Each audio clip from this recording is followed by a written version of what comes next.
Dear students, this is part 2 of chapter 9. The next day around noon, when Madame Defarge was sitting at the counter and knitting, a tall man came in. This is the time when the spy John Barset comes into the shop. He had dark hair and his nose was crooked, it was bent. And from here only, she could easily recognize that this was the same person that was mentioned by her husband.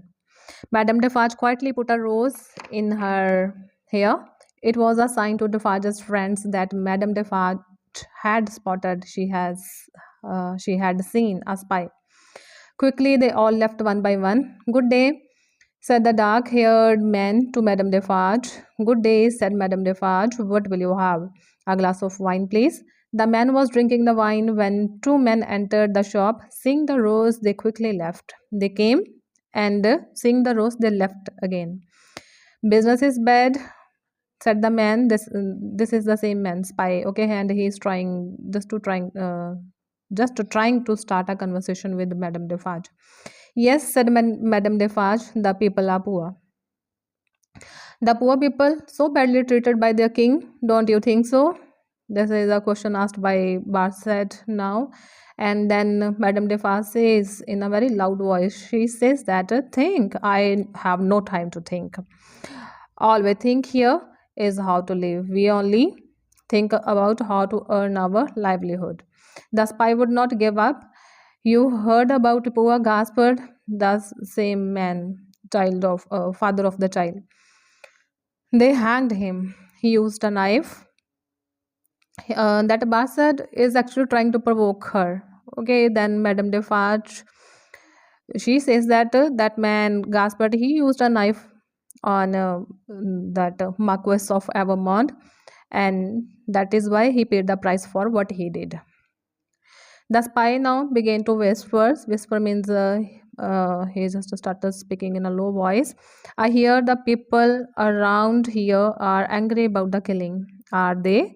Asked Madame Defarge. She is reacting as if she doesn't know anything. Aren't they? Oh, here is my husband now. Mr. Defarge is there. Good day, sir, said the spy. I was just talking about the poor Gaspard. I was told that people around here are very angry about the hanging. And then Defarge also doesn't want to continue talking to him, and he says, nobody told me so. The spy now spoke very low, and he's going to talk something serious now. He says that I know some friends of yours. And who are these friends? Dr. Manette and Miss Lucy, his daughter. Do you? Asked Madame Defarge. Now she is the one who's asking. Do you know them? Yes, Miss Manette is to be married soon. She is going to be married. Did you know? No, replied Madame Defarge.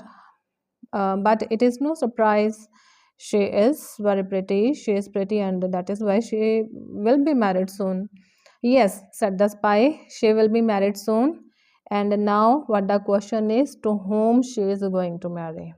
Okay, earlier they have decided that these revolutionaries, Defarges, have decided that they will kill every single person of Marcus' family. And now, this Lucy is going to marry that Charles Darnay.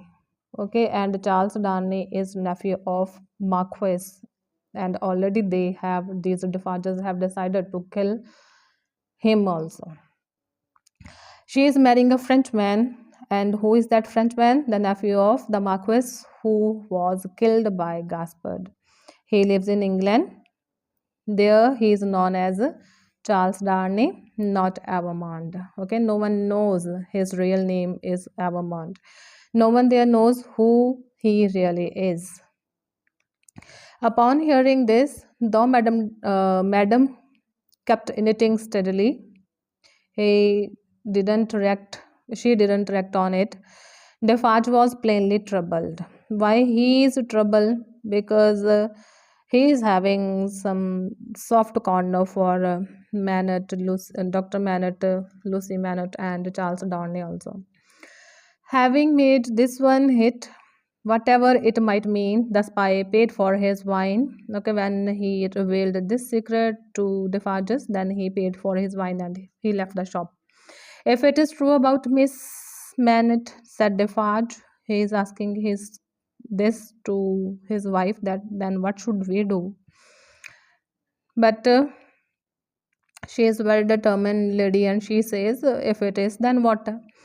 And if we live to see the triumph, if we live to see the victory, I hope for her sake that her husband will not come to France, said Defarge. And now Defarge says that, Mr. Defarge says that Darnay should not come to France. Okay, if he lives in England, then there will be no harm to him, but if he comes here, he will be killed. Her husband will go where he has to go and end as he is fated, as it is written in his destiny to end. That's all I know.